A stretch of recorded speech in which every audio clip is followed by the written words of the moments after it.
Hello guys, welcome back to the channel and welcome back to elite wrestling. तो guys कल होने वाला है AEW का एक और डायनामाइट स्पेशल शो यानी कि विंटर इज कमिंग, जो कि हमें हर साल देखने को मिलता है। और गाइस मुझे लगता है कि इस साल का विंटर इज कमिंग एक काफी शानदार शो होगा, क्योंकि कल के शो के लिए AEW ने काफी सारी चीजें पहले से ही एडवर्टाइज की है। जिन सब चीजों के बारे में आज इस वीडियो के अंदर हम बात करेंगे। और गाइस हम जानेंगे कि कल के dynamite special winter is coming पर क्या होगा और हमें शो पर कौन कौन सी चीजें देखने को मिल सकती है। तो ये सब बातें जानने के लिए ये वीडियो एकदम आखिर तक जरूर देखना।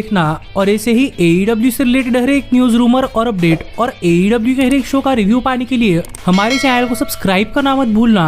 पर गाइस अब ज्यादा देर न लगाते हुए चलिए वीडियो शुरू करते हैं और करते हैं कल होने वाले dynamite special winter is coming का रिव्यू और जानते हैं कि हमें कल के dynamite special winter is coming पर कौन कौन सी चीजें देखने को मिलने वाली है। तो गाइस सबसे पहली चीज जो कि AEW ने कल के dynamite special winter is coming के लिए ऑफिशियली एडवर्टाइज की है, वो ये है कि हमें कल के dynamite special winter is coming पर कॉन्टेंडर क्लासिक कप टूर्नामेंट के अंदर गोल्ड लीग में रूस जे लीथल को फेस करते हुए दिखाई देने वाले हैं। और अगर यहाँ पर हम बात करें इस मैच की, तो गाइस ये मैच मेरे हिसाब से इस वीक के डायनामाइट शो का एक काफी शानदार मैच साबित हो सकता है, जहाँ पर हमें इस मैच के अंदर रूस की काफी जबरदस्त परफॉर्मेंस देखने को मिल सकती है। लेकिन यहाँ पर देखना पड़ेगा कि जे लीथल इस मैच के अंदर किस तरीके से रेसल करते हैं, क्योंकि पहले ही जे लीथल इस मैच के अंदर काफी सारे मैचेस हारकर पहले इस टूर्नामेंट से एलिमिनेट हो चुके हैं। पर देखने के लिए मजा आएगा कि क्या जे लीथल इस टूर्नामेंट से एलिमिनेट होने के बावजूद भी बाकी सारे सुपरस्टार्स का इस टूर्नामेंट के अंदर क्वालिफाइंग करने का चांस रोक पाते हैं या नहीं। पर मुझे लगता है कि ऐसा नहीं होगा और आखिरकार रूस ही मैच जीत लेंगे और रूस फिर एक बार 3 पॉइंट्स कलेक्ट कर इस टूर्नामेंट के अंदर आगे बढ़ जाएंगे। लेकिन इसके साथ ही जो अगली चीज जो कि AEW ने इस वीक के डायनामाइट शो के लिए ऑफिशियली एडवर्टाइज की है,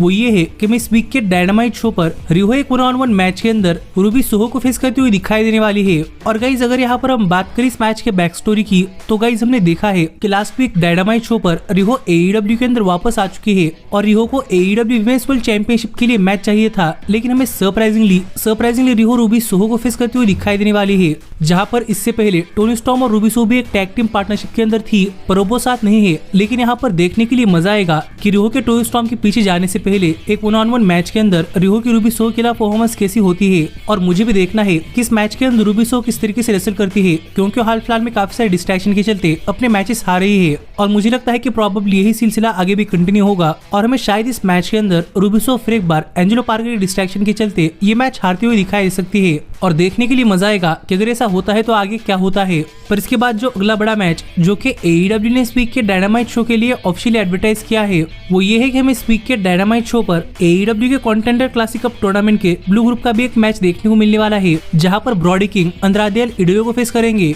और अगर यहाँ पर हम बात करें इस मैच के बैक स्टोरी की, तो फिर एक बार इस मैच के लिए कोई बहुत ही बड़ी बैक स्टोरी नहीं है और ये मैच एक टूर्नामेंट का मैच है, जहाँ पर सरप्राइजिंगली आज तक ये दोनों ही सुपरस्टार्स इस टूर्नामेंट के अंदर अनडिफिटेड रहे हैं। इसीलिए यहाँ पर देखने के लिए मजा आएगा कि जब ये दोनों एक मैच के अंदर एक दूसरे के खिलाफ जाते हैं, तो इस मैच के अंदर इन दोनों की परफॉर्मेंस कैसी होती है और ये दोनों ही स्टार्स इस मैच के अंदर अपनी पोजीशन बनाए रखने के लिए क्या क्या करते हैं। क्योंकि मुझे लगता है कि ये मैच एक काफी टफ मैच होगा। पर जहां तक बात है इस मैच की विनर की, तो गाइस पता नहीं क्यों लेकिन मुझे ऐसा लग रहा है कि मैं प्रोबेबली अंद्रादे फिर एक बार मैच जीतते हुए दिखाई दे सकते हैं, जहां पर अंद्रादे एक और अपसेट विक्ट्री स्कोर करेंगे। पर देखने के लिए मजा आएगा कि क्या ऐसा होने से रोकने के लिए यहाँ पर फाइनली मीरो आकर अंद्रादे को डिस्ट्रैक्ट करते हैं या नहीं। पर फिलहाल के लिए तो मेरी प्रेडिक्शन अंद्रादे के लिए होने वाली है कि वो ये मैच जीतने वाले हैं, पर मीरो इस मैच के अंदर एक की फैक्टर साबित हो सकते हैं। पर इसके बाद जो अगली बड़ी चीज जो कि AEW ने इस वीक के डायनामाइट शो के लिए ऑफिशियली एडवर्टाइज की है, वो ये है कि हम इस वीक के डायनामाइट शो पर समोआ जो आकर कुछ कहते हुए दिखाई देने वाले हैं। तो गाइज यहाँ पर देखने के लिए मजा आएगा कि इस वीक के डायनामाइट शो पर आकर समोआ जो MJF के हेल्थ स्टेटस के बारे में कुछ अपडेट देते हैं या नहीं। क्योंकि हमने लास्ट टाइम देखा था कि डायनामाइट शो पर डेविल मास्क पहने हुए आदमी के इंसानों ने यहाँ पर MJF पर अटैक कर दिया था। तो देखना पड़ेगा कि इसके बाद MJF की स्टेटस क्या है और क्या यहाँ पर समोआ जो हमें MJF की स्टेटस के ऊपर कुछ अपडेट देते हैं या नहीं। पर इसके बाद जो अगली बड़ी चीज जो कि AEW ने इस वीक के डायनामाइट शो के लिए ऑफिशियली एडवर्टाइज की है, वो ये है कि हमें इस वीक के डायनामाइट शो पर हमें हैंगमैन पेज एक 1-on-1 मैच के अंदर रॉड्रिक स्ट्रॉन्ग को फेस करते हुए दिखाई देने वाले हैं। और इस मैच के लिए तो कोई बैक स्टोरी नहीं है, पर हमने लास्ट वीक के डायनामाइट शो पर देखा था कि फाइनली रॉड्रिक स्ट्रॉन्ग ने अनाउंस कर दिया है कि वो बिल्कुल ठीक हो चुके हैं और रॉड्रिक स्ट्रॉन्ग आज के बाद रेसलिंग के अंदर वापस आने वाले हैं। और रॉड्रिक स्ट्रॉन्ग की इस काफी बड़ी अनाउंसमेंट के बाद उन्हें शायद एक 1-on-1 मैच चाहिए था और प्रोबेबली उन्हें ये मैच हैंगमैन पेज के खिलाफ मिल चुका है। इसीलिए देखने के लिए मजा आएगा कि जब काफी सालों में पहली बार रॉड्रिक स्ट्रॉन्ग और हैंगमैन पेज एक 1-on-1 मैच के अंदर एक दूसरे के आमने सामने आते हैं, तो ये मैच कितना जबरदस्त होता है। और वैसे भी हैंगमैन पेज के लिए ये मैच उनके फुल कुरियर पे पूरी के अंदर हार के बाद उनका पहला मैच होने वाला है। तो देखना पड़ेगा कि इस मैच के अंदर हैंगमैन पेज किस तरीके से रेसल करते हैं, क्योंकि दोनों ही सुपरस्टार्स एक तरीके से इस मैच के अंदर स्टोरी लाइन से बाहर आने वाले हैं।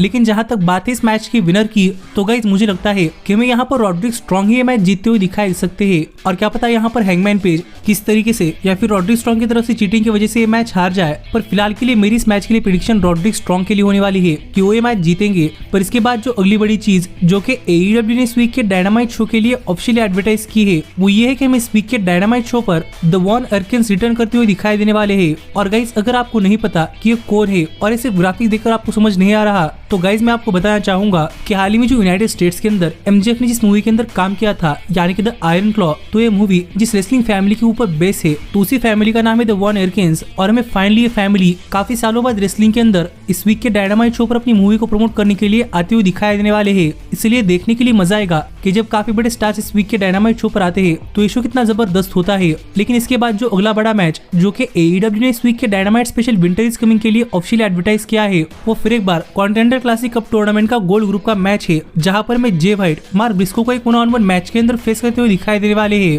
और फिर एक बार इस मैच के लिए सेम स्टोरी है, यानी कि यहाँ पर मार्क ब्रिस्को इस टूर्नामेंट से पहले ही एलिमिनेट हो चुके हैं। लेकिन यहाँ पर देखना पड़ेगा कि क्या मार्क ब्रिस्को जे व्हाइट के खिलाफ काफी तगड़ी फाइट देकर यहाँ पर जे व्हाइट को इस टूर्नामेंट के अंदर रोक पाते हैं या नहीं, क्योंकि जे व्हाइट भी इस टूर्नामेंट को जीतने के लिए काफी तगड़ी कंटेंडर है। इसलिए देखने के लिए मजा आएगा कि मैच कितना जबरदस्त होता है। पर मेरे हिसाब से मार्क ब्रिस्को तो पहले इस मैच से एलिमिनेट हो चुके हैं, तो जे लिथल की तरह ही वो भी इस मैच के अंदर कुछ नहीं कर पाएंगे। और मेरे हिसाब से यहाँ पर जे व्हाइट ये मैच जीत कर इस टूर्नामेंट के अंदर और 3 पॉइंट स्कोर कर लेंगे। तो देखना पड़ेगा कि आगे जे व्हाइट का टोटल क्या होता है। लेकिन इसके बाद जो अगली बड़ी चीज जो कि AEW ने इस वीक के डायनामाइट शो के लिए ऑफिशियली एडवर्टाइज की है, वो ये है कि हमें फाइनली इस वीक के डायनामाइट शो पर द गोल्डन जेट्स यानी कि केनी ओमेगा और क्रिस जेरिको रिटर्न करते हुए दिखाई देने वाले हैं। और देखने के लिए मजा आएगा कि अपने टैग टीम चैंपियनशिप मैच से पहले इस वीक के डायनामाइट शो पर आकर क्रिस जेरिको और केनी ओमेगा क्या कहते हैं। पर इसके बाद जो अगली और आखिरी चीज जो कि AEW ने इस वीक के डायनामाइट शो के लिए ऑफिशियली एडवर्टाइज की है, वो ये है कि हमें इस वीक के डायनामाइट शो पर कॉन्टेंडर क्लासिक कप टूर्नामेंट का एक और गोल्ड ग्रुप का मैच देखने को मिलने वाला है, जहां पर हमें स्वर्ल स्ट्रिकलैंड जॉन मॉक्सली को फेस करते हुए दिखाई देंगे।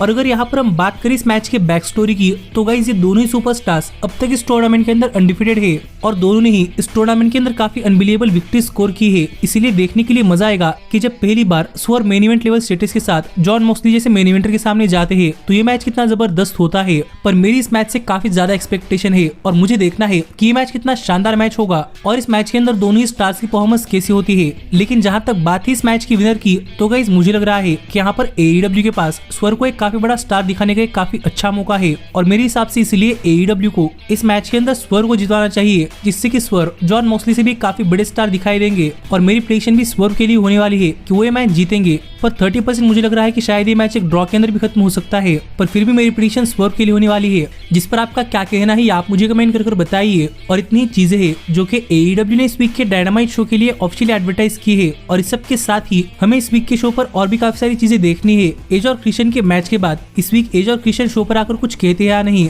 टैग टीम चैंपियनशिप्स के साथ आगे क्या होता है, और क्या हमें ट्रियोस चैंपियंस भी इस वीक के शो पर देखने को मिलती है या नहीं। तो ये सब बातें जानने के लिए आपको हमारे चैनल पर इस वीक के डायनामाइट शो का रिव्यू वीडियो चेकआउट करना पड़ेगा। जो वीडियो अगर आप मिस नहीं करना चाहते तो हमारे चैनल को सब्सक्राइब कर नोटिफिकेशन बेल ऑल पर सेट करना मत भूलना। और कल डेफिनेटली वीडियो चेकआउट करना, क्योंकि ये शो एक मस्ट सी शो होने वाला है। पर तब तक stay healthy, stay happy and keep watching elite wrestling.